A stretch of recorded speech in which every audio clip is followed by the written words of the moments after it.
তো বন্ধুরা আমি কিন্তু এখন 12 মালে পেন্দি লাগিয়ে দেখাবো। একটু আগে আপনারা আমার ধাপা লাগানো ভিডিও দেখছেন। এখন ফার্স্টে আমি ধাপার মতো করে পিলিয়ে নিতেছি। দেখেন খুব সুন্দর করে পিলাতে হবে এবং আমার পিলানো হয়ে গেছে। যেহেতু মাল ছোট মাল, অল্প কয়েকটা ঘষা দিলে আঠা দিয়ে সাথে সাথে আঠা লাগিয়ে যায়, কোনো সমস্যা হয় না। দেখেন এই যে আমি কাজ করতেছি।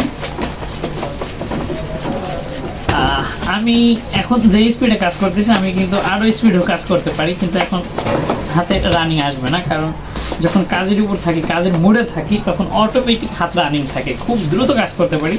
তখন আমি নিজেই অবাক হয়ে যাই এত দ্রুত আমি কীভাবে কাজ করতে পারি। এবং এই লাইনে কিন্তু আমার থেকে অনেক চালু চালু লোক আছে। তো আমাদের দোকানেই কয়েকদিন আগে একজন নতুন কারিগর কাজে আসছে, সে খুব এক্সপার্ট, মানে অনেক দ্রুত কাজ করতে পারে।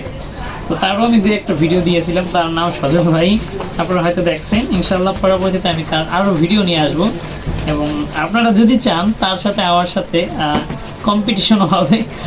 মানে সে আমি একসাথে কাজ করবো, দেখা যাবে যে কে কত দ্রুত চালু কাজ করতে পারে। আমার যতটুকু মনে হয় আমি তার সাথে পারবো না। তারপর যদি আপনারা চান, এবং আমাদের দোকানে আরও কারিগর আছে, যদি আপনারা চান কম্পিটিশন ভিডিও বা কম্পিটিশন ভিডিও এরকম যদি আমি বলেন, অবশ্যই আমি চেষ্টা করবো নিয়ে আসার জন্য।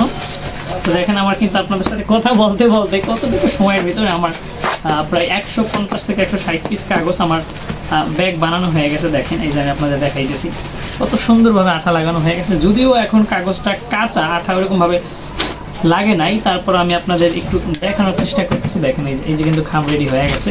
তো আমি আপনাদের একটু গুইনা দেখাই, ঠিক আছে? আমরা কীভাবে গোনাও দেখেন। আমি বোধহয় খুব দ্রুত কথা বলতেছি। দেখেন তারপরে চেষ্টা করি ভিডিও যেন লং না হয়ে যায়। 1 2 3 4 5 6 7 8 9 10 11 12 13 14 15 16 17 18 19 20। আমরা কিন্তু 92 পিস দিতেছি শতে, ঠিক আছে? 8 পিস কম আছে। 5 10 15 20 25 30 35 40 45 50 55 পিস, মানে 155 পিস আমরা যেভাবে গুনি। তো মোটামুটি